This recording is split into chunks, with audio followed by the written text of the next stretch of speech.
Bismillahirrahmanirrahim. Assalamualaikum warahmatullahi wabarakatuh. Alhamdulillah wassalatu wassalamu ala Rasulillah Muhammad ibn Abdillah la haula wa la quwwata illa billah, amma ba'd. Hadratil mukarramun, asatidul ustadzat bil madrasah Ar-Rahman, ya, Ar-Rahman Al-Islamiyah Al-Ahliyah. Bapak Ibu, mohon izin saya berdiri sekuatnya, kalah sama Nyonya Menir. Kalau Nyonya Menir berdiri sejak tahun berapa Pak Haji? Nah itu dia. Kalau saya paling berapa menit gitu ya. Izinkan saya pada kesempatan siang menjelang pagi menjelang siang ya. Kemudian ini berkat rahmat Allah, alhamdulillah Pak Hendra tiba-tiba menghubungi saya beberapa waktu lalu, kemudian meminta kesediaan untuk silaturahmi ke sini. Saya bilang kalau hari Sabtu insya Allah bisa. Kebetulan sedang tidak ada jadwal. Jadi saya kesini atas qadarullah, tapi wasilahnya dengan dihubungi oleh Pak Hendra. Pak Hendra beberapa waktu lalu kebetulan qadarullah juga satu kegiatan dengan kami di P4 Jakarta Selatan. Yang diundang sebetulnya Bu Uswah. Itu untuk para wakil kepala, tapi ternyata saya cari-cari Bu Uswatun Hasanah namanya tertera di daftar hadir, tapi kok sosoknya laki-laki. Makanya tadi saya tanya Pak Rijalnya laki-laki kan, karena Bu Uswah itu ternyata Pak Hendra gitu. Ya, itu salam perkenalan dari saya. Nanti nama saya mau ini dulu nih. Mau ngajak Bapak dan Ibu mencoba untuk menebak gambar apakah kita ini masih tergolong PPT ataukah PPB. Ya. Apa itu PPT? Apa itu PPB? Ada pola pikir tetap, fixed mindset, ada pola pikir bertumbuh, growth mindset. Nah, kita ini kira-kira lebih banyak berpikirnya itu tetap ataukah bertumbuh? Sayang ya, layarnya kurang pas. Gambar apa yang pertama ini? Apa Bu? Yakin? Akul yakin? Ainul yakin? Kodok. Coba, kodok katanya. Bengong Pak sana Pak. Pak siapa Pak? Pak Syukron. Afwan. Beliau bilang Syukron, saya bilang Afwan. La syukron ala wajib. Iya, coba kita lihat apakah Pak Syukron ataukah Ibu siapa tadi yang bilang kuda?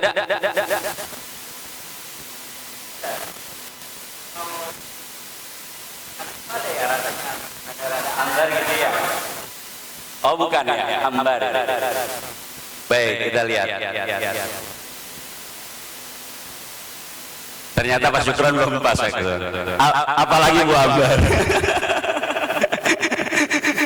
Ini sebenarnya sebuah strategi ya. Ketika kita naik kendaraan yang tadinya jalan di darat, tapi karena Jakarta itu adalah daerah yang rawan dengan banjir, sebaiknya seperti ini. Jadi pada kondisi tertentu bisa berenang gitu. Lanjut. Gambar 2. Apa? Kelinci. Apa usus? Kelinci. Ada lagi? Ayam. Ibu siapa Bu namanya? Ibu dagang ayam di rumah. Bapak-bapak bebek bilangnya. Coba Pak Rijal bilang bebek. Kita lihat.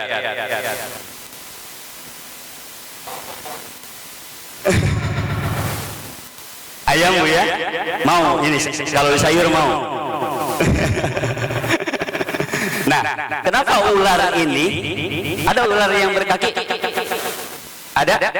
Kenapa ular tidak dikasih kaki? Kenapa Pak? Iya bahayanya? Oh itu Kita terima ya alasan beliau ya. Kita terima, kita simpan ya alasan Pak Rijal. Kenapa ular tidak dikasih kaki? Kalau nggak dikasih kaki aja ribet katanya. Apalagi kalau dikasih kaki lari katanya, nerekam ya. Kenapa Pak? Tidak dikasih kaki?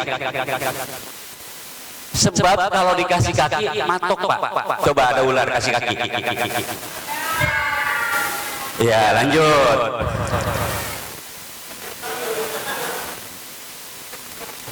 Masuk nggak? Masuk nggak?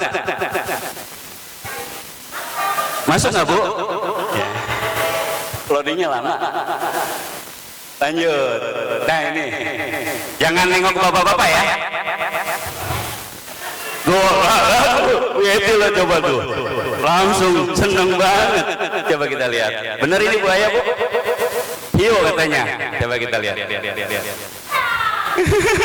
Ternyata masuk. Salah tebak. Bapak terlalu cepat Pak, visioner. Iya visioner. Lanjut ya. Gambar keempat kita lihat. Bapak-bapak coba, kingkong katanya. Pak siapa tadi yang bilang kingkong? Siapa Pak namanya?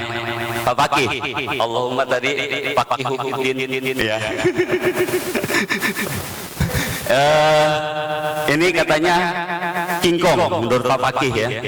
Padahal beliau Fakih loh. Iya, coba kita lihat. Coba kita lihat. Mohon maaf ya Pak Fakih ya.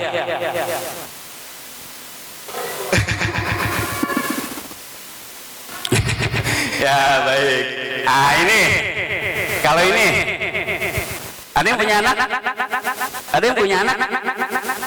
Anak kecil, baby shark katanya. Apakah ini baby shark? Ini adalah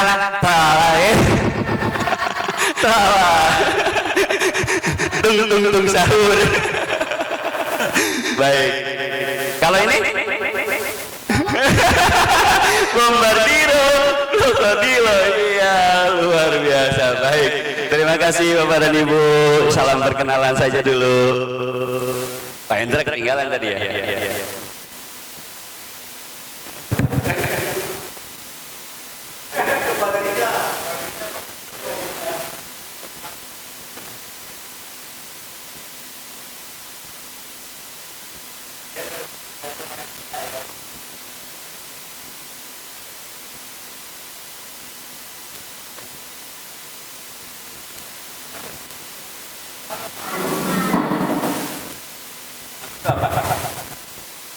Anomali itu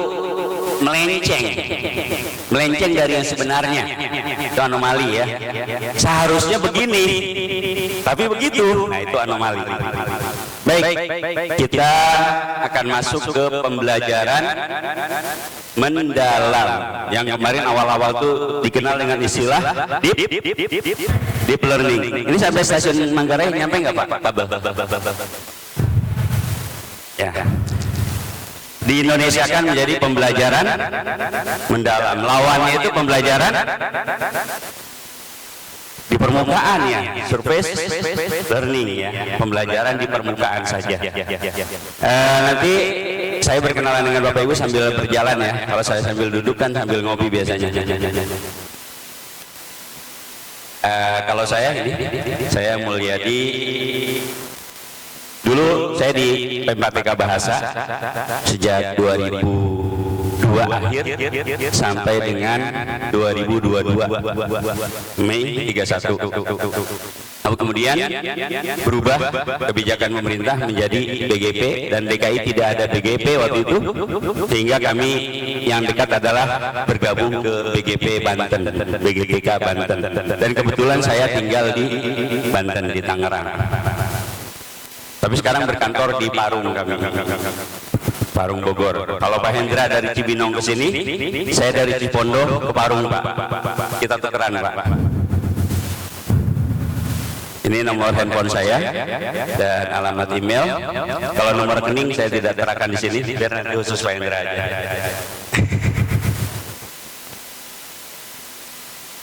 Ini foto saya ketika ada yang foto saya, tapi ketika tidak ada foto yang foto saya nggak punya foto. Tadi Pak Hendra foto saya nggak? Ya insya Allah ada nanti fotonya berarti ya. Baik, aduh sayang banget ya ini, gimana jadinya Pak Rijal ini? Sekarang malah jadi ke sana Pak Rijal.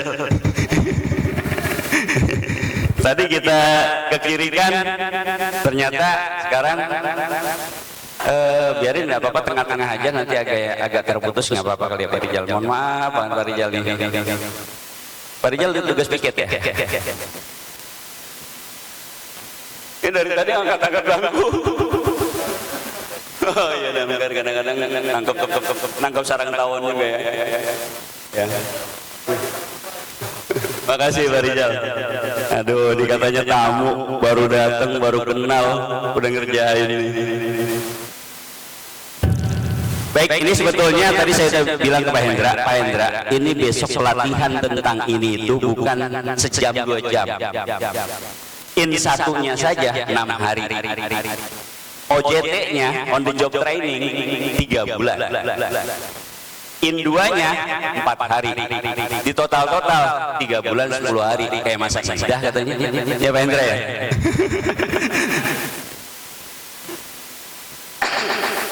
3 bulan 10 hari itu seharusnya ini disampaikan. Sekarang saya kapan Pak Hendra? Bapak nanti sekitar jam berapa? Setengah 11 ya? Setengah 11 sampai ajan zuhur. Coba itu 3 bulan 10 hari harus disampaikan dalam waktu 1 jam setengah. Makanya saya bilang Pak Hendra paling kenalan aja ya. Gak apa-apa Pak Hendra ya. Siapa tahu nanti ada rezeki silaturahmi lagi Pak Hendra. Baik, kita lanjut. Apa sebetulnya yang mendasari munculnya pendekatan pembelajaran mendalam atau deep learning menurut yang Bapak Ibu ketahui? Kenapa muncul kok tiba-tiba lagi enak-enak kemarin itu dengan apa? Kurikulum Merdeka, dengan kurikulum satuan pendidikan yang berdasarkan Permendikbudristek nomor 12 tahun 2024 dari KOSP berubah menjadi KSP, kurikulum satuan pendidikan. Saya tanyakan ke Pak Hendra, di sini sudah kelas berapa? Baru kelas 7 Pak. Yang kelas 8 dan 9 masih kurikulum sebelumnya, masih kurikulum 2013 KTSP ya. Nah, yang pertama perubahan masa depan itu sulit diprediksi. Ada yang pernah mimpi ketemu saya pagi ini? Iya, kenal aja belum masa ngimpiin saya, apalagi punya perempuan, punya suami. Lah kalau ngimpiin saya, apa jadinya Pak ya? Iya. Bapak-bapak juga lucu juga kalau bapak-bapak terus ngimpiin saya juga. Nah, perubahan masa depan sulit diprediksi, oleh karena itu generasi anak-anak bangsa dipersiapkan untuk menghadapi perubahan-perubahan yang pasti akan terjadi tersebut. Kemudian permasalahan mutu pendidikan. Kita lihat literasi, numerasi. Di sini raport pendidikan warnanya apa Pak? Hijau semua. Luar biasa, Masya Allah, Tabarakallah. Ada yang turun? Ada, walaupun hijau tapi ada yang turun, itu menjadi prioritas ya. Ketika ada hijau semua tapi ada yang turun, dan turunnya paling drastis, itulah yang jadi prioritas. Ketika naik semua tapi naiknya paling sedikit, itu juga menjadi prioritas. Beruntung Pak, tidak ada yang merah Pak. Kalau ada yang merah biasanya nggak sholat Pak. Yang berikutnya adalah bonus demografi, di mana bonus demografi itu bahwa ke depan ini anak-anak kita itu diperlukan, dibutuhkan. Ketika persaingan dalam dunia kerja, dunia usaha itu sangat bersaing ketat ya. Oleh karena itu anak-anak yang bisa bersaing itu adalah anak-anak yang sudah memang dipersiapkan dengan matang oleh Bapak dan Ibu. Lain hal kalau anak-anak itu tanpa ada persiapan sama sekali, mungkin ada yang tidak sekolah tapi mereka siap. Tapi lebih mungkin lagi ada yang sekolah dan dipersiapkan. Kemudian visi Indonesia 2045 apa visinya? Indonesia emas. Berarti sampai sekarang masih perak, perunggu ya. Apalagi olehnya cedera kan ya. Baik, berikutnya kompetensi masa depan. Dengan kompetensi abad 21 berapa C? 4 C ya. Apa saja?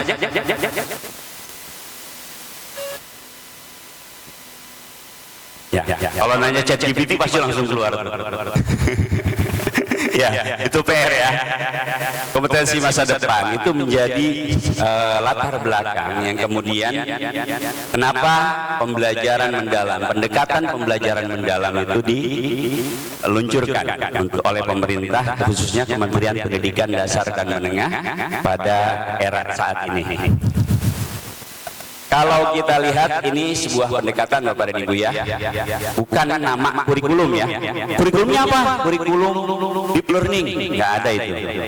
Tapi tadi saya bilang ke Pak Hendra, ini banyak info yang terbaru. Di antaranya adalah perubahan dari kurikulum yang di sini baru kelas 7. Ternyata sudah ada permen terbaru. Permendikbud nomor Permendikdasmen nomor 13 tahun 2025 itu tentang perubahan dari Permendikbud Ristek yang tadi saya bilang nomor 12 tahun 2024 tentang KOSP atau KSP itu diubah. Artinya ada perubahan kurikulum. Tapi namanya apa? Belum. Sudah ada permennya ya, ini Permendikdasmen nomor 13 tahun 2025 itu tentang perubahan Permendikbud Ristek nomor 12 tahun 2024. Kalau yang 12 2024 tadi tentang kurikulum satuan pendidikan yang mengubah dari kurikulum operasional satuan pendidikan sebelumnya. Nah, berarti kurikulum udah berubah. Kurikulum udah berubah, ditandai dengan adanya perubahan SKL. Permendikdasmen tentang SKL sudah lahir. SKL lahir biasanya disertai dengan lahirnya standar dari 8 standar kompetisi lulusan, berikutnya standar isi. Standar isi sudah lahir. Berikutnya selain standar isi ada standar proses dan standar penilaian. Nah ini yang belum lahir. Kita tunggu saja kelahirannya. Ya, nanti apakah harus sesar? Ya, kalau sesar kan berarti kan terpaksa harus keluar gitu kan ya. Dan tanggal bisa milih, Pak. Itu enaknya sesar, tanggal bisa milih. Tapi cukup berapa kali? Ibu-ibu, kalau sesar cukup berapa kali? 3. Kalau yang alami bisa belasan Bapak Ibu ya. Ada di sini yang 15 keluarganya. 13 bukan? Ini tanpa sesar kan Pak? Luar biasa itu sampai 15. Oh 13 luar biasa. Tapi Bapak bukan yang ke-13. Oh istri Bapak. Luar biasa, Masya Allah. Ya, ada tetangga saya juga katanya sama istrinya tuh, kalau bahasa saya tuh tahu gedek nggak? Benci banget kayaknya ngeliat, sebel banget ngeliat istrinya, tapi anaknya beruntun. Itu benci sama istrinya, anaknya berentet. Iya, anaknya itu 1, 2, 3, 4, 5, hamil lagi, itu benci. Iya, benar-benar cinta mungkin. Baik.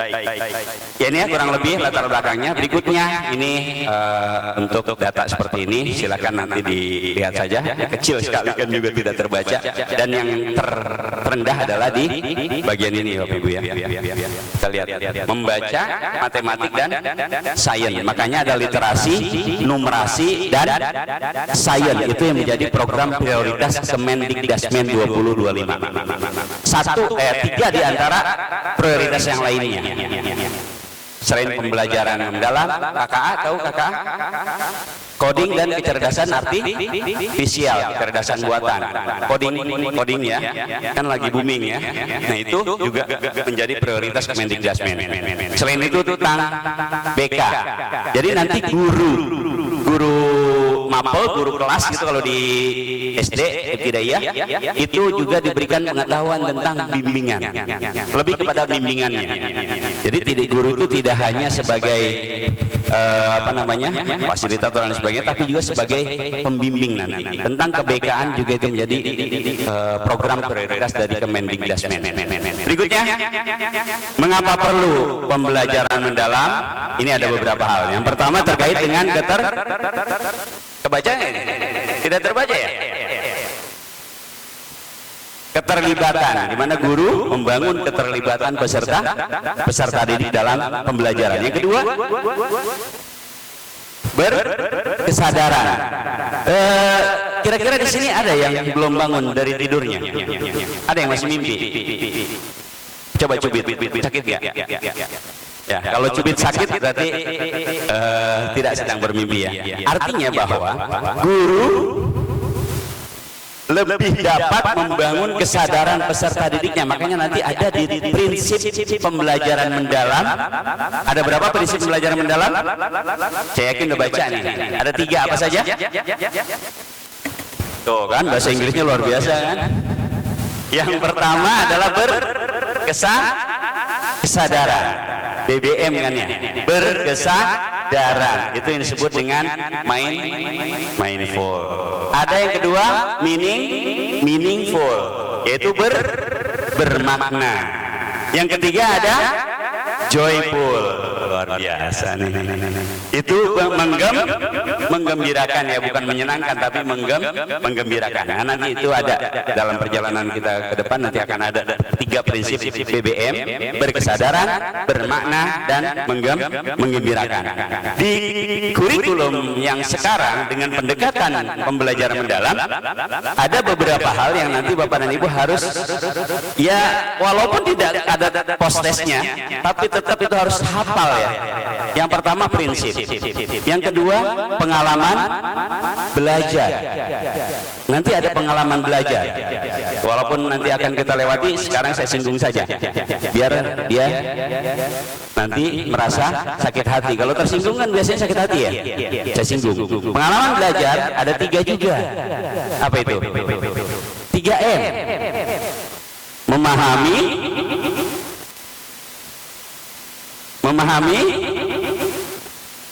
menghayati. Coba Bapak istrinya Hayati atau Nur Hayati? Hayati Nufus ya. Memahami. Yang kedua mengaplikasikan. Yang ketiga merefleksi, meregulasi diri. Itu proses dalam rangka merefleksi. Ada 3 pengalaman belajar dalam pendekatan pembelajaran mendalam. Sekarang kita biasakan dengan pembelajaran mendalam ya. Deep learningnya kita coba tipis-tipiskan aja. Kalau ditanya sama turis nanti nggak apa-apa, deep learning. Nah, tadi 3 prinsip, kemudian 3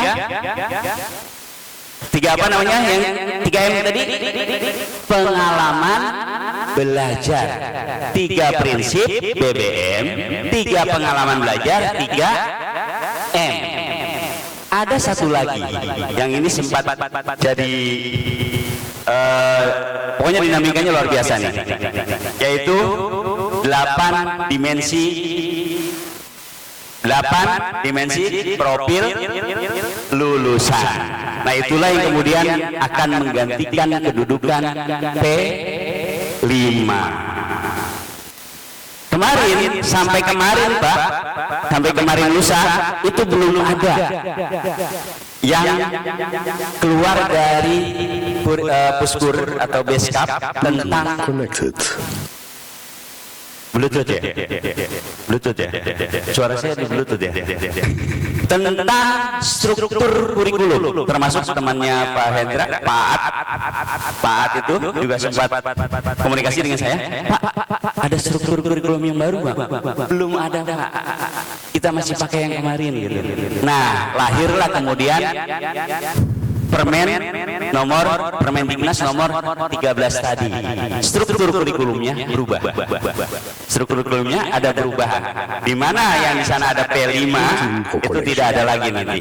Digantinya adalah nanti dengan 8 dimensi profil lulusan yang kemudian bisa terintegrasi dengan mapel atau lintas mapel. Ini biar khawatir nanti nggak kebahas Pak Hendra, jadi saya ini aja ya. Kalau ngikutin ini nanti lama banget. Iya. Kemudian yang berikutnya ada dimensi, 8 dimensi profil lulusan yang menjadi target dalam pembelajaran mendalam, yaitu terwujudnya peserta didik yang memiliki 8 dimensi profil lulusan tadi. Dengan cara apa? Melalui pengalaman belajar 3M, memahami, mengaplikasikan dan merefleksi yang didasari pada prinsip BBM, berkesadaran, bermakna dan menggembirakan. Itu semua ada dalam rangka kerja pembelajaran mendalam.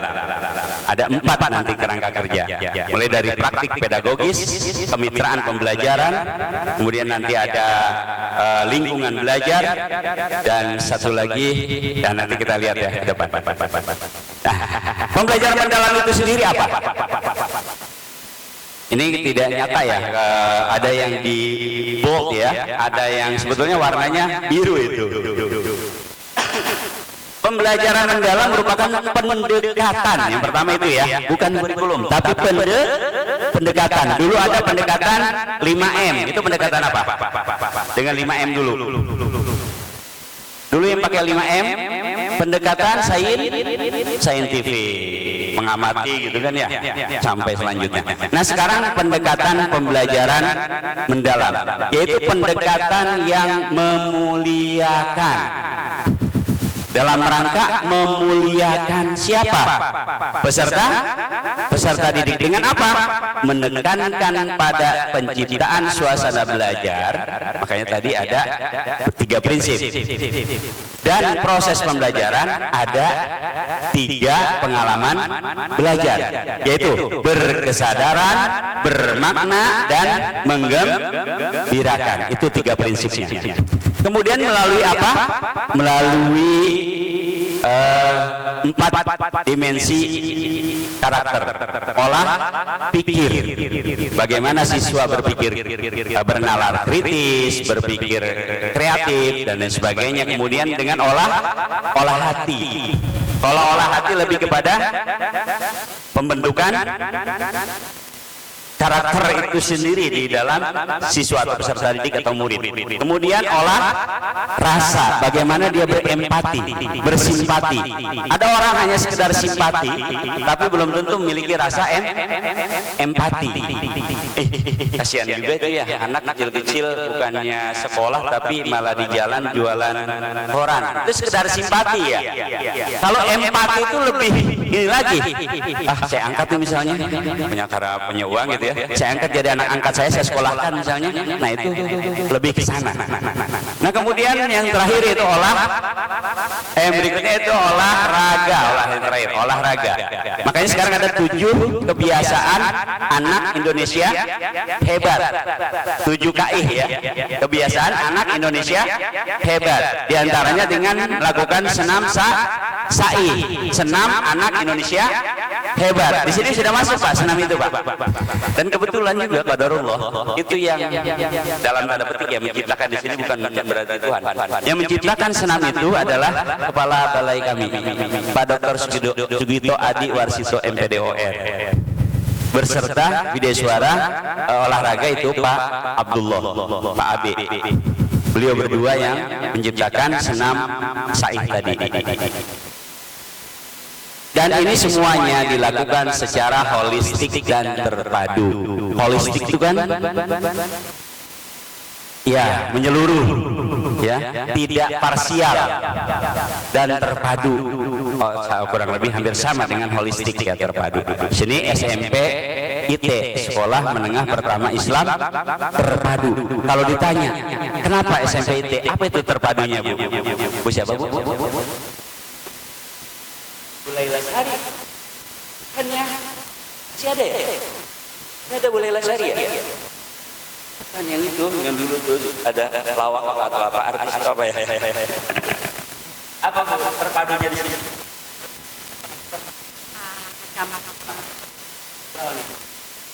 Sekolahnya jual ya? Jualan kan kata Pak Hendra sama kita ini jualan jasa.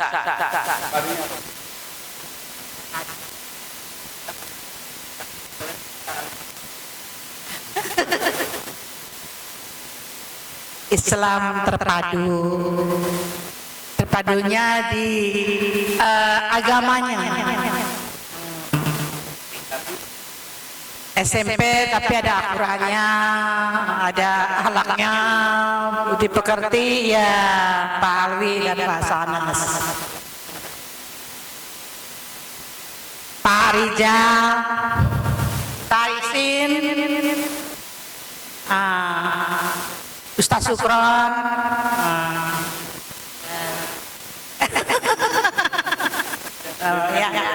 luar biasa. Plus untuk kita semua. Ya, seperti itu, terpadu. Apa yang membuat itu menjadi sesuatu yang terpadu? Tadi katanya di sana, walaupun SMP tapi baunya Islam gitu. Ya, karena di beberapa daerah SD itu tidak ada siswanya atau sangat kurang, bahkan kemudian di merger. Kenapa? Kalah sama sekolah MI, Dinia, lebih ke sana masyarakat. Apalagi ini DKI kan, di tengah kota kan. Nah, siapa tahu besok menjadi favorit gitu sekolah-sekolah yang berbau Islam. Amin. Nah, ini kita lihat tadi rangkuman dari yang tadi sudah saya sampaikan. Pembelajaran mendalam itu dengan 3 prinsip melalui 4 pola. Kemudian dalam rangka mewujudkan apa? Profil lulusan itu 8 dimensi profil lulusan. Ini prinsipnya tadi, berkesadaran, bermakna, menggembirakan. Ini olahnya, olah pikir, olah hati, olah rasa, dan olahraga. Nah, kemudian kita berikutnya ke, tadi saya bilang ada kerangka kerja pembelajaran mendalam. Terbaca tidak? Tidak. Coba semuanya maju, jangan. Ya, saya bacakan. Di dalam ini ada pembelajaran mendalam. Di luarnya lingkaran kedua, ini ada 8 dimensi profil lulusan. Itu targetnya. Targetnya siswa yang lulus dari sekolah SMP IT Ar-Rahman adalah memiliki 8 profil ini, 8 dimensi profil lulusan. Ini bisa dicapai melalui apa? Melalui proses pembelajaran dengan menerapkan prinsip BBM. Ini di lingkaran berikutnya. Berkesadaran, bermakna, dan menggembirakan. Nah, dalam rangka menerapkan pembelajaran mendalam untuk mewujudkan siswa dengan 8 dimensi profil lulusan melalui penerapan prinsip pembelajaran yang 3 ini BBM, itu dilakukan melalui pengalaman belajar 3 juga, 3M, yaitu memahami, mengaplikasi, dan merefleksi. Kesemuanya ini itu dibungkus dalam kerangka pembelajaran mendalam melalui praktik pedagogis. Guru ngajar di kelas pakai metode, pakai pendekatan, pakai strategi, itu praktik pedagogis. Kalau siswa dilepas begitu aja, masuk sekolah tapi gak ada gurunya, gurunya ngajarnya ceramah terus dari pagi sampai siang, itu jangan berharap siswanya juga akan siswa yang memiliki 4C tadi untuk keterampilan abad 21. Nah, pertama praktik pedagogis. Yang kedua adalah lingkungan pembelajaran. Tadi ada di sini dari analisis SWOT. Kekuatannya apa tadi? Kekuatannya misalnya, pokoknya tadi udah disebutkan Pak Indra banyak itu. Ada peluang juga. Peluang itu yang dari luar positif. Kekuatan itu yang dari dalam positif. Jadi kalau mau memisahkan ya, yang dari dalam itu berupa sesuatu yang positif itu namanya kekuatan. Yang dari luar yang positif itu namanya peluang. Kemudian yang negatif dari dalam itu namanya weakness, kelemahan, tadi dijabarkan oleh Pak Hendra. Kemudian yang dari luar sifatnya negatif itu juga kan tantangan, threat ya. Nah, itu makanya analisis SWOT. Nah, ini lingkungan pembelajaran diciptakan oleh Bapak dan Ibu, baik lingkungan di dalam kelas maupun di luar kelas, dengan penerapan strategi, dengan penerapan 3 prinsip tadi melalui 3 pengalaman belajar. Nah, itu diharapkan siswa dengan memiliki 8 dimensi profil lulusan itu bisa terwujud. Kemudian yang ketiga yaitu kemitraan pembelajaran. Tidak hanya guru dengan siswa di dalam kelas, tapi juga ada peran orang tua. Kita di sini berapa? Sampai jam berapa Pak? Dari jam 7 sampai jam 2. Setelah itu anak pulang. Ekskul sampai jam 4. Setelah itu pulang. Tidak ada yang mukim ya? Oh tidak ada. Saya pikir tadinya di sini ada mukim juga, ada pesantrennya. Karena saya lihat di rundownnya itu ada Pak Kiai gitu. Wah jangan-jangan nih apa namanya boarding gitu kan ya? Ternyata belum, bukan ya. Baik. Nah, berapa jam itu tadi? Kurang lebih sama dengan orang kerja kan? Setelah itu anak pulang. Kalau tidak ada peran orang tua di sana, jangan berharap banyak guru-guru itu bisa berhasil. Di sini kita udah capek, mulut berbusa ya istilahnya, otak udah panas nih, segala macam strategi apapun sudah dicoba. Tapi kalau di rumah tidak didukung oleh orang tua, jangan berharap 100%. Oleh karena itu ada kemitraan pembelajaran diantaranya dengan pihak orang tua melalui paguyuban kelas misalnya ya, melalui komite dan lain sebagainya. Ada parenting, nggak ada ya? Program parenting orang tua ini. Terus ada kelas inspirasi, ada orang tua siswa katakanlah misalnya bapaknya itu tentara misalnya, dijadikan narasumber, nggak tidak misalnya seperti itu tidak ada Pak. Nah itu udah bagus ya. Di hari guru itu luar biasa, sudah bagus Pak. Itu kan dalam rangka kemitraan pembelajaran. Nah selain itu ada juga dinas kan dalam rangka regulasi dan kebijakan dan sebagainya ke dinas. Kemudian ada lagi ke yayasan ya. Pihak yayasan itu sendiri kan juga tidak ada di dalam lingkup kelas kan, itu kan di luar kelas. Kemudian ada dengan dunia usaha dan industri Pak, dunia kerja ada kerjasama di sini. Baru akan mudah-mudahan bisa terwujud ya, karena kemitraan pembelajaran diantaranya itu Pak Hendra. Berikutnya yang keempat apa? Yang keempat terbaca tidak ini?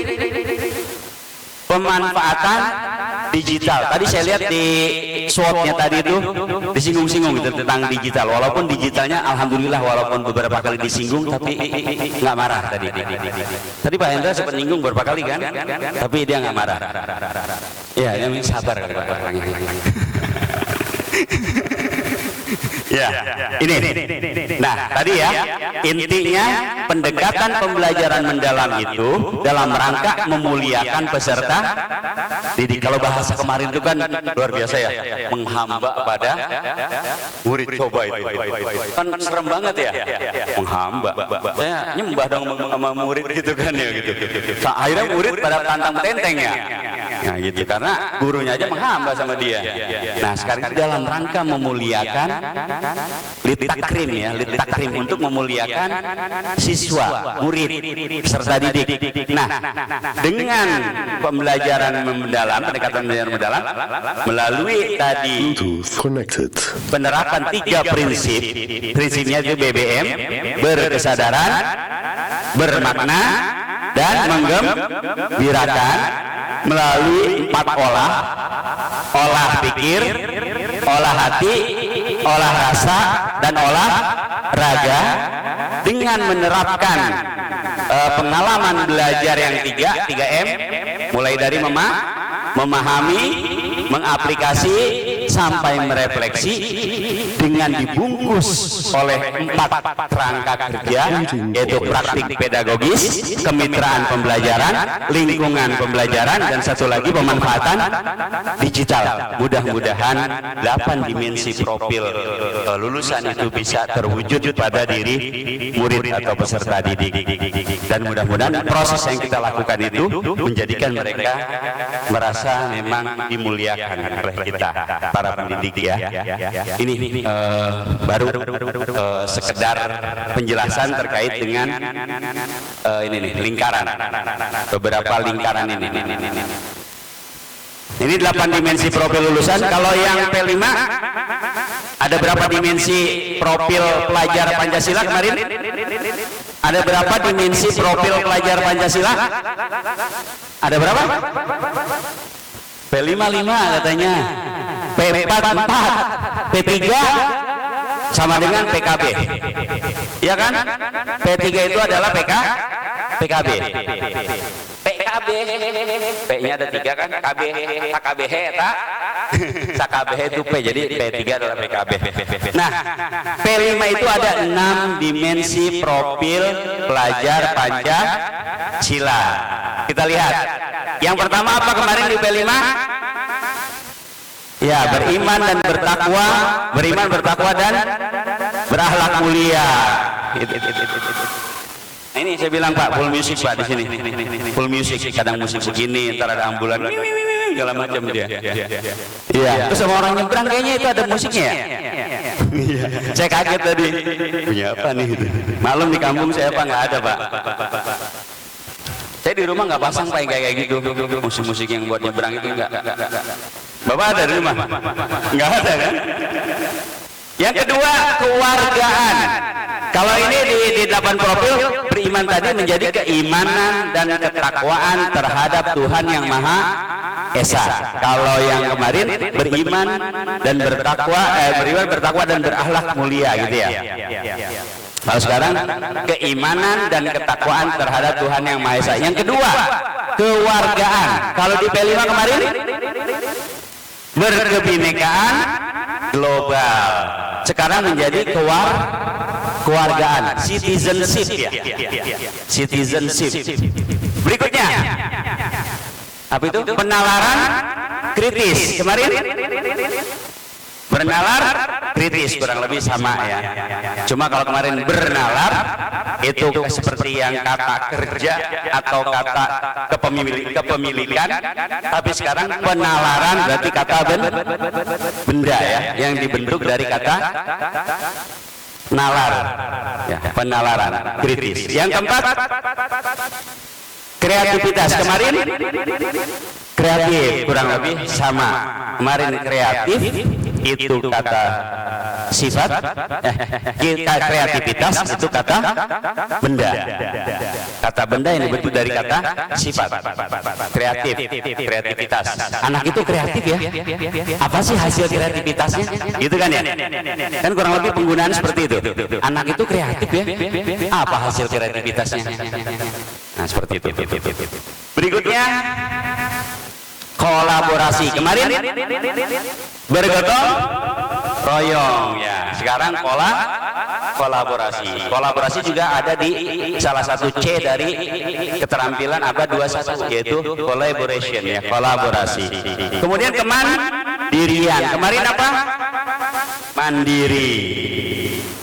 Berikutnya kesehatan. Kemarin sakit berarti.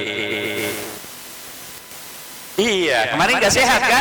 Sekarang ada kesehatan. Ini yang satu yang baru.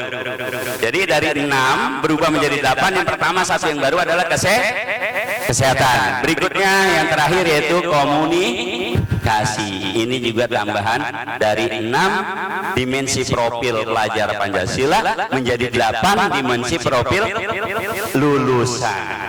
8 dimensi profil lulusan. 8 DPL. Kalau Merbabu Merapi MDPL.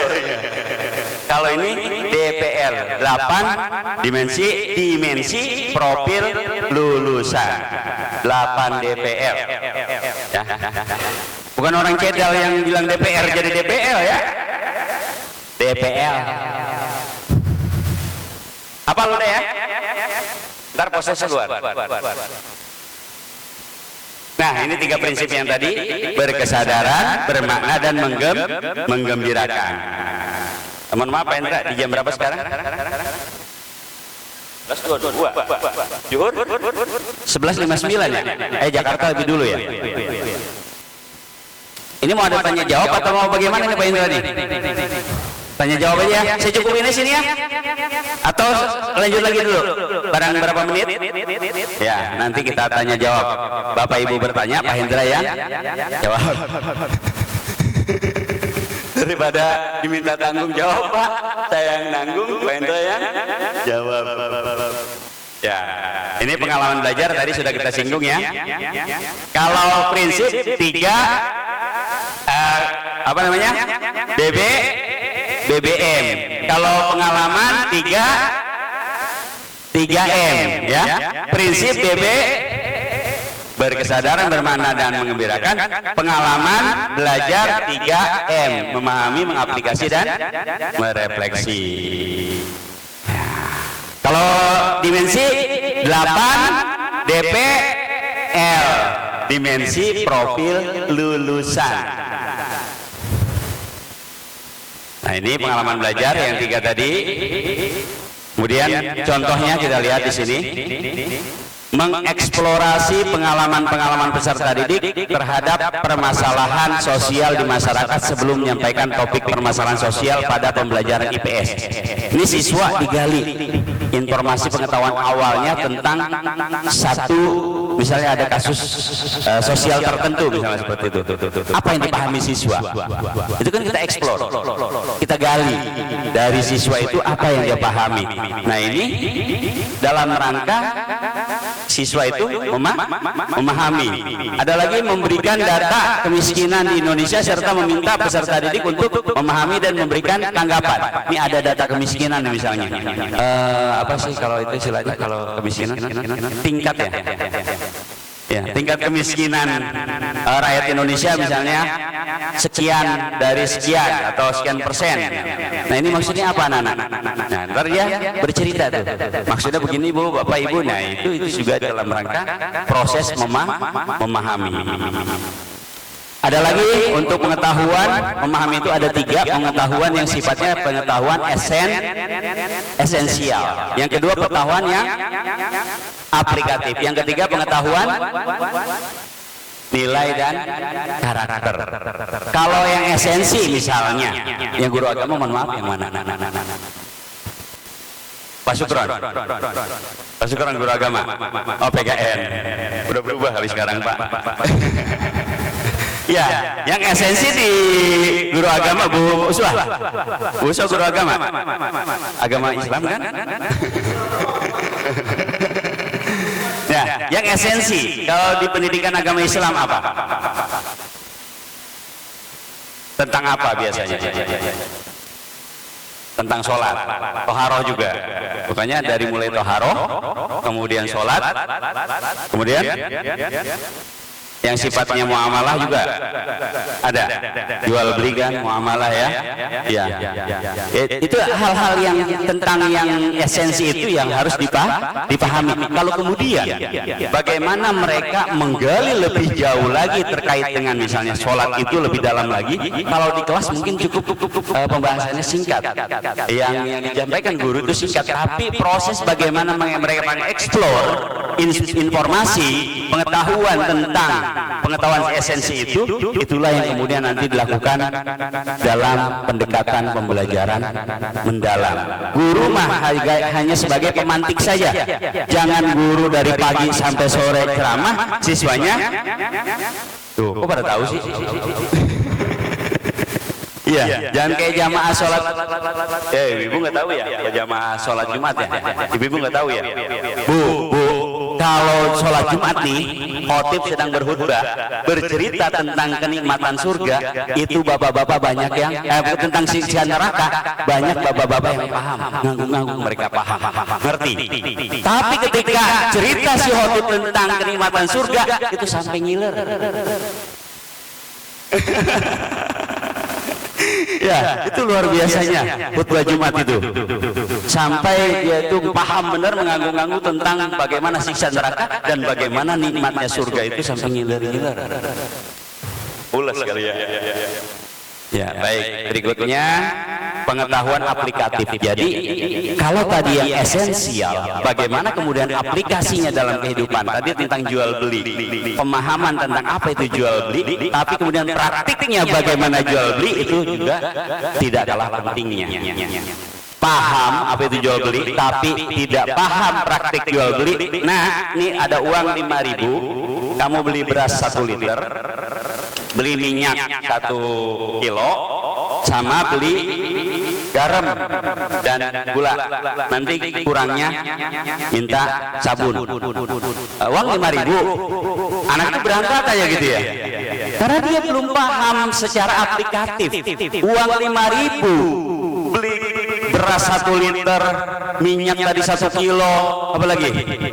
Gula 1 kilo, sabun, mana bisa, mana cukup. Mestinya dia hitung dulu dari rumah. Mak, nggak mungkin lah mak 5.000 beli ini, kurang lah. Nah misalnya seperti itu, dia hitung dulu, kurang lebih segini mah paling enggak gitu. Nah itu kan aplikatif. Atau bapak-bapak sering ngisi bensin di SPBU atau di SPBU yang pinggir yang eceran.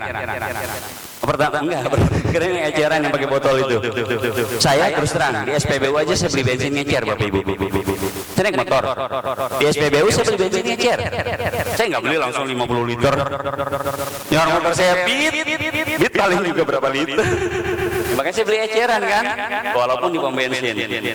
Kita ngasih uang 30.000, 50.000, beli bensinnya 30.000, kembalinya 70, langsung kabur tuh ya. Iya kan? Kita ngasih uang 50.000, beli bensin 30, karena udah di strip 2 ya. Isi 30, dikembaliin 70.000, langsung kabur.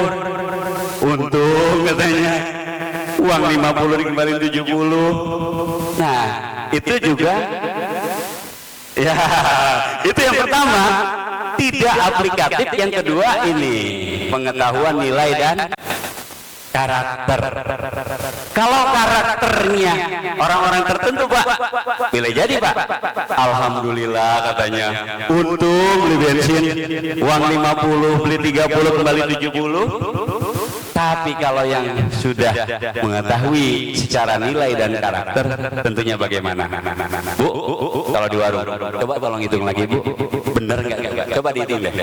Kalau nggak punya kalkulator, saya pinjemin HP. Dihitung. Iya Pak, lebih Pak ya. Gitu misalnya. Kemudian pengalaman belajar mengaplikasi, ini yang ketiga ya. Kemudian yang merefleksi yang ketiga.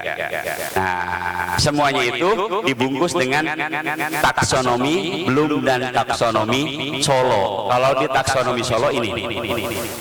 Ya, ini kalau secara ini panjang lebar. Nah, ini kemudian ada taksonomi Bloom. Kalau taksonomi Bloom berapa C? Itu kalau yang 4 itu apa? Keterampilan abad 21 4C. Kalau taksonomi Bloom 6C. Yang pertama apa? Mengingat. Yang kedua, memahami. Yang ketiga, menerapkan. Yang keempat, menganalisis. Yang kelima, mengevaluasi. Yang keenam, mencipta. Ini dibagi menjadi 3 tahapan. Dalam pengalaman belajar memahami, di taksonomi Bloom itu pada tataran mengingat dan memahami, remembering dan understanding, itu di taksonomi Bloom. Tapi di taksonomi Solo ini pada 3 tahapan: pra-struktural, unik struktural, dan multi struktural. Itu di taksonomi Solo. Yang dikawinkan keduanya itu pada pengalaman belajar memahami. Kalau deskripsinya memahami itu lebih kepada memiliki banyak ide, mengingat kembali, dan yang paling rendah itu belum memahami, belum paham sama sekali. Itulah yang dikatakan prastruktural dalam taksonomi Solo. Kemudian pada tahapan kedua, mengaplikasi. Kalau di taksonomi Bloom itu pada C3 dan C4. 4, applying dan analyzing, yaitu menerapkan, mengaplikasi dan menganalisis. Dan di Solo, di taksonomi Solo itu pada tahapan relasional. Deskripsinya apa? Mereka siswa dapat menghubungkan ide-ide. Dia paham tadi, kemudian dia bisa dihubungkan ide-ide itu dalam sebuah misalnya proses pembelajaran, mengaplikasinya, menerapkannya tadi. Dia tahu sholat itu adalah af'alun wa aqwalun muftatahatun bit takbir wa muhtatamatun bit taslim. Sholat adalah pekerjaan dan perbuatan yang diawali dengan takbir dan diakhiri dengan salam. Tapi bagaimana praktiknya? Bagaimana proses rukun-rukun dan ada juga sunnah-sunnah di dalamnya dari proses takbir sampai salam itu dia belum bisa pahami. Nah, ketika dia ada di tahapan kedua ini, mengaplikasi atau menerapkan dan menganalisis, dia bisa menerapkan itu. Bahwa sholat ada yang mengatakan rukunnya 13, ada yang mengatakan rukunnya 17, tergantung pada di mana dia menempatkan tumaknina, pada rukun yang mana, atau mau dipisahkan atau tidak. Misalnya seperti itu. Berikutnya, mencipta dan mengevaluasi dan mencipta. Ini tataran di belum itu C5 dan C6, yaitu evaluation atau evaluating dan creating, ya, mencipta. Nah, kalau di taksonomi Solo itu pada berpikir abstrak yang mendalam, tidak konkret lagi, tapi sudah pada tataran abstrak, sehingga pada deskripsinya dikatakan siswa itu sudah bisa memperluas dan menerapkan ide-ide yang dimilikinya. Baik, sambil di sini dulu Pak Hendra ya.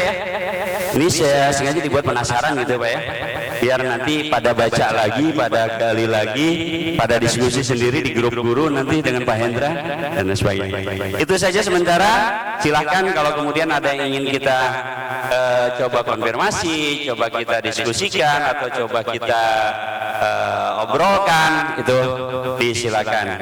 Terima kasih. Assalamualaikum warahmatullahi wabarakatuh.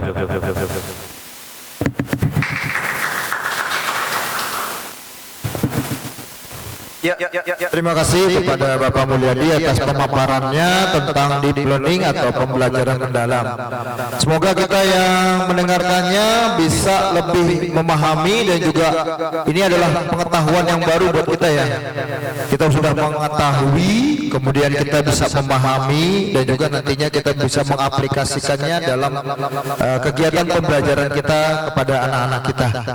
Baik, untuk Bapak Ibu silakan, ada yang mau bertanya? Yang pertama, Ibu Yeti. Jadi, oke, silakan.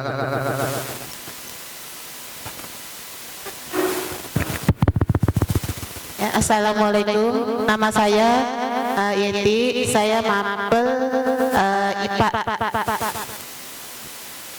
Yang ingin saya tanyakan, di situ kan ada pembelajaran tentang deep learning, tapi saya belum begitu mengetahui bagaimana secara singkatnya pembelajaran dalam kelas itu menggunakan metode deep learning tersebut. Mohon penjelasannya, itu saja. Assalamualaikum warahmatullahi wabarakatuh.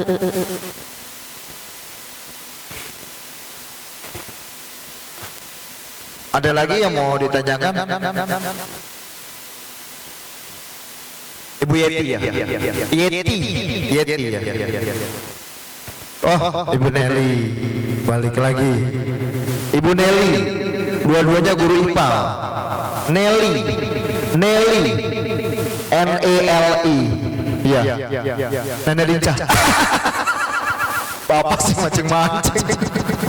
Maaf Bu Nelly, itu saya spontan aja tuh keluar. Maaf. Assalamualaikum warahmatullahi wabarakatuh. Ya, Nelly Budiarti. Tadi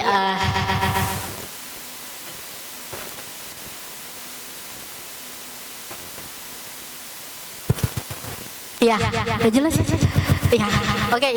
Tadi sempat mendengarkan penjelasan Bapak terkait dengan konsep dari pembelajaran mendalam gitu. Kalau saya lihat dan perhatikan betul, di situ ada pendekatan yang mana di situ ada beberapa hal yang saya garis bawahi. Di situ ada kolaborasi, komunikasi dan sebagainya. Yang pada prinsipnya semua hal itu sebenarnya sudah diterapkan oleh guru dari pendidikan Indonesia mulai berdiri. Persoalannya adalah apakah kurikulum baru ini menjadi solusi bagi permasalahan Indonesia dengan melihat kepada data PISA tadi yang mana tadi berapa persen siswa yang tidak bisa baca dan segala macam. Persoalannya adalah kenapa pemerintah enggak fokus kepada mencari solusinya alih-alih mengganti terus kurikulum yang notabene ini sebenarnya enggak memecahkan permasalahan yang benar-benar substansial di Indonesia. Kemudian terkait dengan itu persoalan tadi kenapa nggak fokus dengan sarananya ya sarana untuk guru, sarana untuk siswa. Tentunya guru Indonesia pastinya sudah mumpuni di bidangnya dalam hal pengajaran. Tentunya tanpa komunikasi guru nggak bisa mengajar. Tanpa kolaborasi tentunya guru juga tidak akan bisa melakukan proses pembelajaran dan sebagainya. Terkait dengan itu semua sudah diterapkan. Persoalannya adalah sarananya ini yang paling kurang sekali dalam hal seperti halnya kurikulum merdeka kemarin. Banyak siswa, apalagi saya cermati di sosmed itu banyak siswa yang mengeluhkan bahwa oh iya gitu dengan adanya kegiatan yang kurikulum merdeka kemarin yang Pak itu tuh melakukan kegiatan gitu, yang P5 itu. Yang P5 banyak siswa itu mengeluhkan bahwa mungkin ini untuk yang siswa swasta gitu ya. Yang berat mereka harus keluar duit itu. Mereka harus keluar biaya. Yang sebenarnya gitu. Untuk sekolah sendiri pun juga susah dalam hal ini gitu. Karena mengingat sekolah juga dananya seberapa sih kalau untuk swasta gitu. Apalagi dengan melihat kembali kepada dana BOS bantuan dari pemerintah yang sebenarnya itu sangat tidak merata sekali. Persoalannya yang satunya lagi adalah pemerintah mengharapkan itu tuh pembangunan pendidikan Indonesia itu tuh merata. Persoalannya kembali lagi kepada kebijakan dana BOS yang mana itu besaran dana BOS tergantung kepada jumlah siswa di sekolah tersebut. Nah, kembali lagi kepada ini sekolah yang di pedesaan. Bayangkan di pedesaan apalagi di Diman, di tempat saya lahir gitu ya. Siswa itu paling siswa baru di angkatan pertama itu kadang mereka cuma mendapatkan 10 orang. Sedangkan di situ ada guru sukarela, ada guru honor yang kalau dikalkulasikan semuanya itu ada 50 guru. Nah, persoalannya adalah bagaimana pembangunan pendidikan ini bisa berjalan. Sedangkan dana BOS aja untuk operasional sekolah udah habis untuk menggaji guru sukarela dan guru honor yang bisa dikatakan kinerja mereka mohon maaf dibutuhkan hanya sebatas sebagai cadangan kalau PNS-nya berhalangan dalam hal ini gitu. Nah, sebenarnya yang menjadi poin penting dalam pertanyaan saya adalah pembelajaran mendalam menjadi solusi atau hanya membuka permasalahan baru bagi guru. Apalagi kalau saya perhatikan tadi konsepnya terlalu bertele-tele sekali. Kalau saya ini semakin saya guru banyak yang usianya sudah menginjak 40 tahun ke atas. Kalau dia hafal, kalau dia hafal itu sangat rumit sekali. Yang sebenarnya nggak perlu dihafal karena sudah diterapkan dari pada jauh-jauh sebelumnya dan bahkan pendidikan ini sudah berlaku. Menurut pendapat Bapak, gimana terkait dengan pembelajaran mendalam ini? Apakah benar-benar solusi yang sebenarnya ini sudah diterapkan dari jauh-jauh tahun atau bagaimana? Ya, terima kasih. Ibu Nelly, Pak. Ibu Nelly. Ya, terima kasih. Silakan. Dia makanya Bapak yang jawab.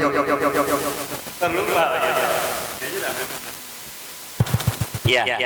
Tadi Bu, kalau Ibu kenapa saya candain dengan Nelly? Karena saya juga kakek Bu. Dan tapi saya bahasa ini engkong. Saya sama cucu saya bahasa ini engkong ya. Nggak percaya kalau sudah punya cucu ya. Saya punya cucu alhamdulillah satu. Tapi saya bahasain engkong karena kita orang Betawi. Kita bukan orang modern. Kita orang Betawi nih. Ya kalau dibilangin kakek kayaknya modern banget. Udah engkong aja. Saya makanya sama ponakan juga encing aja udah. Jangan pakai om, paman. Gak usah pakai itu. Itu saya bu. Saya punya cucu satu alhamdulillah dari anak pertama. Pembelajaran mendalam itu bu adalah sebuah pendekatan. Tadi bu Yeti ya, itu sebuah pendekatan. Seperti yang sebelumnya ada pendekatan saintifik dengan 5M. Mulai siswa itu dari mengamati, dia mengamati. Sebetulnya mengamati itu adalah proses memahami tadi. Dengan apa yang dia amati, itu bisa saja gurunya yang menjelaskan diamati, bisa saja video yang ditayangkan diamati, bisa saja ada rekaman yang didengarkan itu diamati, atau ada sebuah simulasi misalnya itu juga diamati. Nah itu sama. Nah sekarang memahami seperti itu. Dia sudah paham tadi. Dia sudah paham tentang sesuatu. Dia sudah kalau di IPA misalnya dia paham tentang gerak jatuh bebas gitu ya. Gerak berubah beraturan kayak sama dengan MC kuadrat gitu ya. Apalagi sudah bicara Newton 1, Newton 2 dan lain sebagainya. Saya dari bahasa Arab bu ya.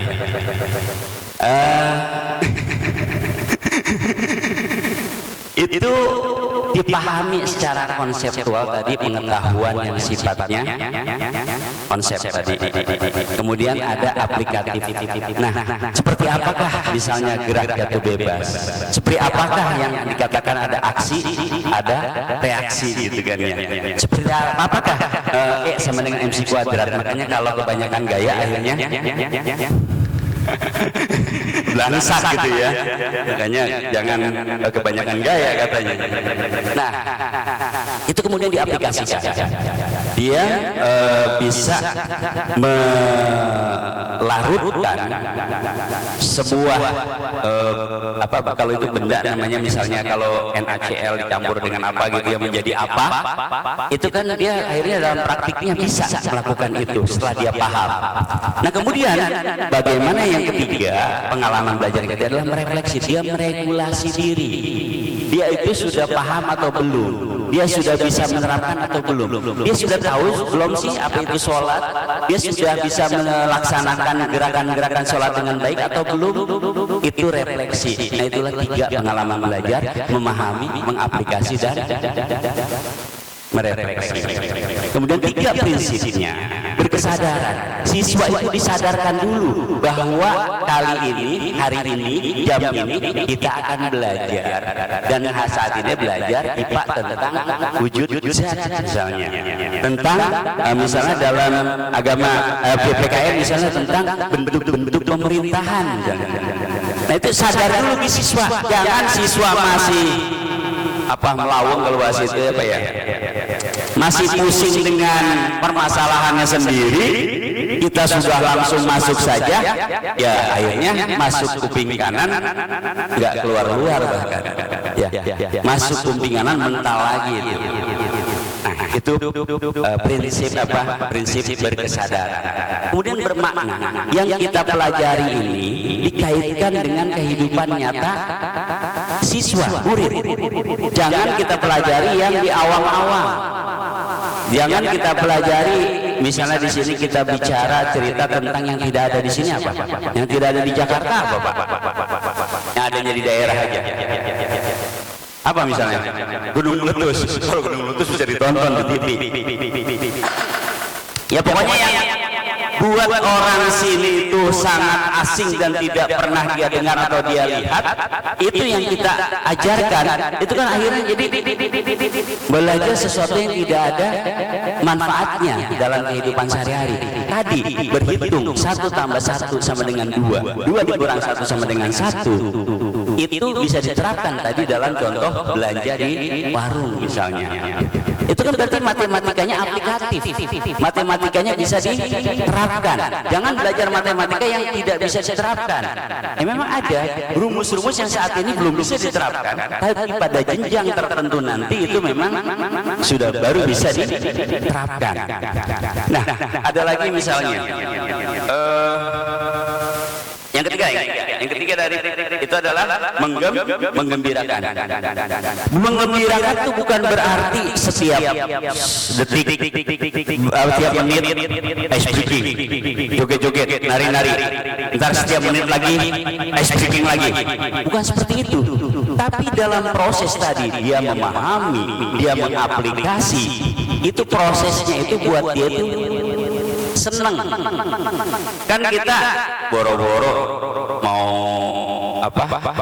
cinta sama dia, ngelihat aja udah nggak ini, yang paling tidak kan senang dulu. Kita menyenangi dulu, senang dulu, kesan pertama dulu, baru selanjutnya terserah Anda. Iklan apa? Ya. Itu 3 prinsip.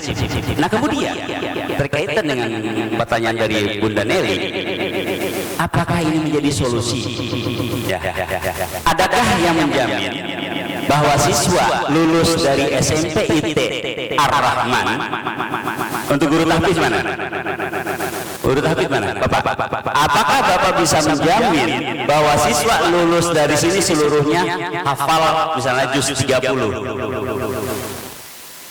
Tidak kan? Tapi itu jadi jargon kita. SMP itu Ar-Rahman, SMP para tahfiz. Itu adalah kalau baca dalam ini kita itu visi tadi siapa yang sudah melihat ke depan tadi Bapak ya, visioner. Visi kita itu target kita ke sana. Kemudian ada aktivitas, ada misi yang kita lakukan untuk mencapai visi tersebut. Karena memang di awal sudah ditetapkan tujuan. Nah, dengan adanya penerapan pendekatan belajar mendalam ini dengan berdasar pada latar belakang yang tadi bla bla bla itu diharapkan. Ya tetap kita optimis kan, berharap. Makanya di awal tadi saya bicara mengenai PPT dan PPB, pola pikir tetap dan pola pikir bertumbuh. Sebetulnya Pak, kalau waktunya panjang Pak Hendra, ketika Bapak tadi mengharap kemarin bicara Pak, kalau bisa tentang ini, saya sudah siapkan materi tentang PPT dan PPB, beralih dari PPT ke PPB dan segala langkahnya. Tapi karena kemudian Pak terkait dengan pembelajaran mendalam, saya banting setir, saya siapkan materi untuk pembelajaran mendalam. Sayang waktunya yang cuma sebentar. Kalau misalnya kita lumayan panjang, bisa jadi kita dari PPT ke PPB dulu. Mungkin selama ini kita beranggapan bahwa anak yang memiliki kecerdasan tertentu itu tidak bisa diubah misalnya, atau kecerdasan itu tidak bisa diubah misalnya seperti itu kita pikir seperti itu, dia mau udah bodoh, pokoknya udah nggak bisa aja matematik, mau diapain ini udah kagak bisa aja. Itu pola pikir tetap beda dengan pola pikir bertumbuh, growth mindset. Itu pola pikir bertumbuh. Makanya tadi saya rencana Pak mau ada survei 20 soal untuk jenjang SMA dan guru, itu yang diisi. Kemudian dari survei tersebut bisa kita hitung skornya, dan kemudian kita bisa mungkin kalaupun tidak pasti, setidaknya kita mendekati yang mana. Apakah pola pikir bertumbuhnya 100%, ataukah kita pola pikir tetapnya 100%, atau di antara kedua itu. Kalau jenjang SMA dan guru itu ada 4 tahapan. Kalau untuk SMP ke bawah itu ada 2, tetap dan bertumbuh saja. Itu seperti itu. Jadi Bu Nelly punten, tidak ada yang bisa menjamin bahwa ini menjadi solusi. Ya, bahkan Pak Menteri pun kalau ditanya, saya yakin tidak akan bisa menjamin. Tapi setidaknya kita berusaha sebagai pendidik melihat kondisi apalagi pasca corona di mana terjadi loss learning, ada pembelajaran yang hilang di sana, itu kan dampaknya luar biasa. Setelah adanya corona itu selama sekian tahun kemarin, anak-anak itu mengalami loss learning, pembelajaran yang hilang, itu dampaknya luar biasa saat ini. Nah itu peran Bapak dan Ibu, mudah-mudahan dengan adanya pendekatan pembelajaran mendalam ini diharapkan mudah-mudahan 8 dimensi tadi dalam rangka memuliakan peserta didik kita melalui penerapan 3 prinsip pembelajaran mendalam, kemudian melalui 3 pengalaman belajar yang dibungkus dengan 4 olah hati, olah pikir, olah rasa, dan olahraga, melalui kerangka pembelajaran mendalam yang 4 tadi, praktik pedagogis, kemitraan pembelajaran, lingkungan pembelajaran, dan pemanfaatan digital itu, mudah-mudahan 8 dimensi profil lulusan pada diri siswa itu bisa terwujud, mudah-mudahan. Tapi nanti pada setiap mapel, dalam setiap RPP-nya Pak, tidak harus 8-8-nya, itu kan prosesnya ada lagi setelah ini.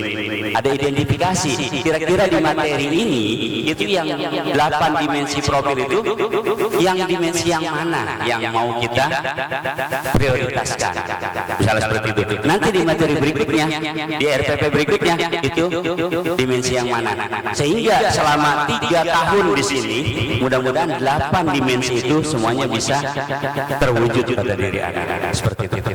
Untuk sementara itu, terima kasih.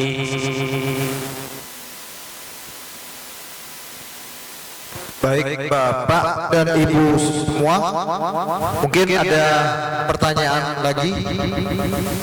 Oh ya, Miss Dian, guru bahasa Inggris kita. Miss Dian, walaupun sudah nyonya. Bismillahirrahmanirrahim. Izin Pak Hendra, Bapak izin bertanya. Nama saya Ibu Dian, saya pengampu mata pelajaran bahasa Inggris.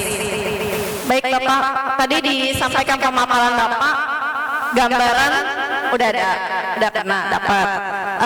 Sebelum tadi ditutup disampaikan untuk dimensi tidak harus masuk semua ya Pak ya ke dalam modul.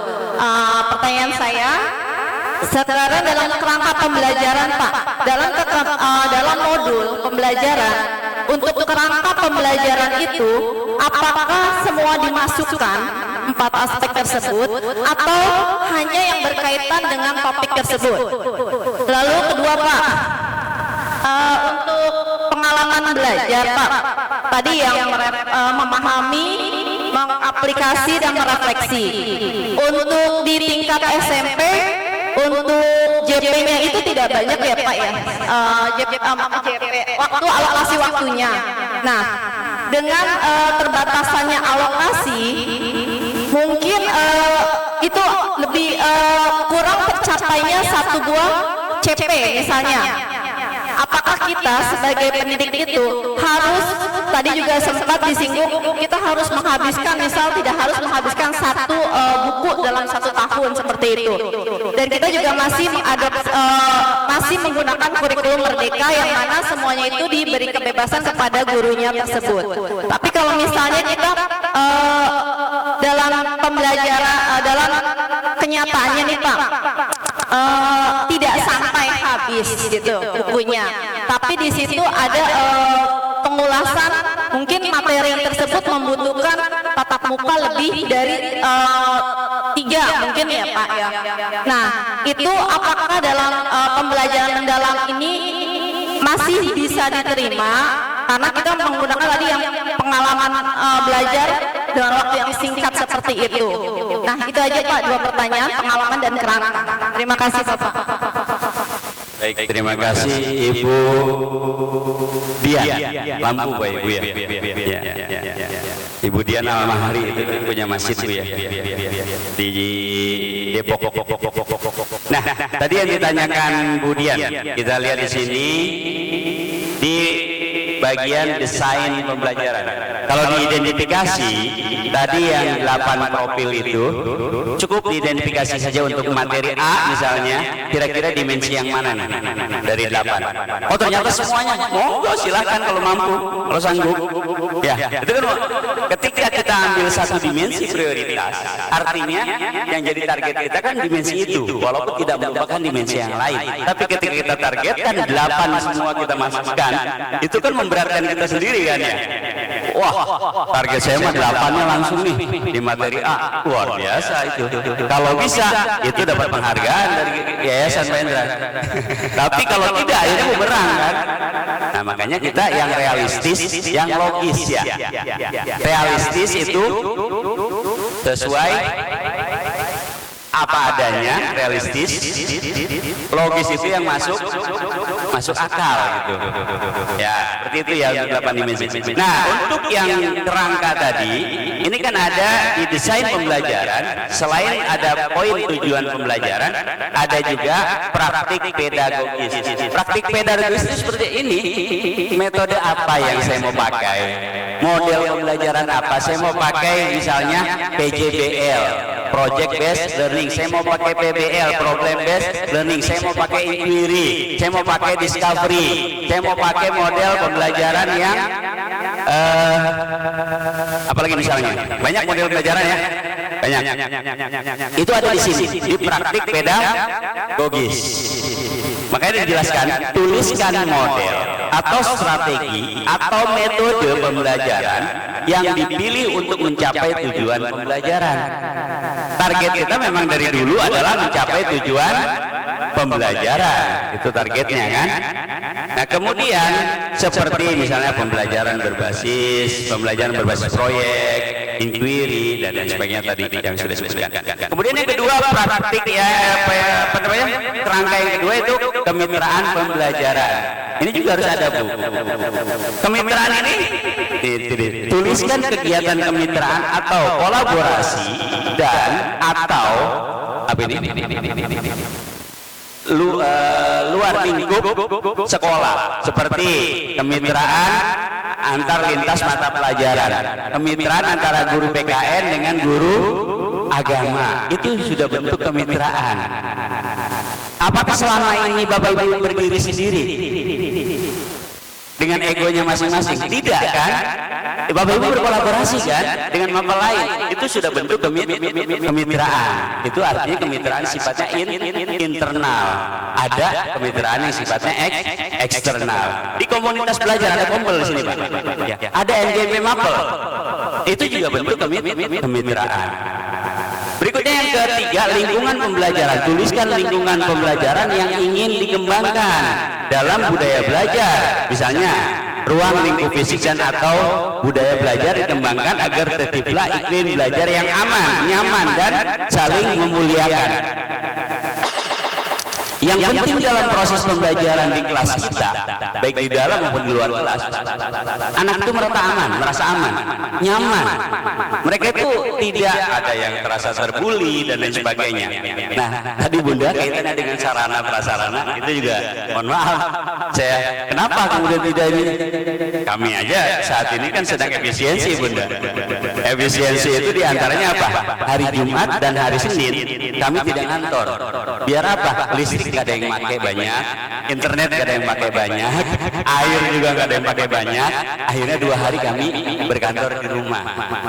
Sudah istilahnya KDM, bukan Kang Deddy Mulyadi, karena saya bukan Deddy Mulyadi, saya hanya Mulyadi saja.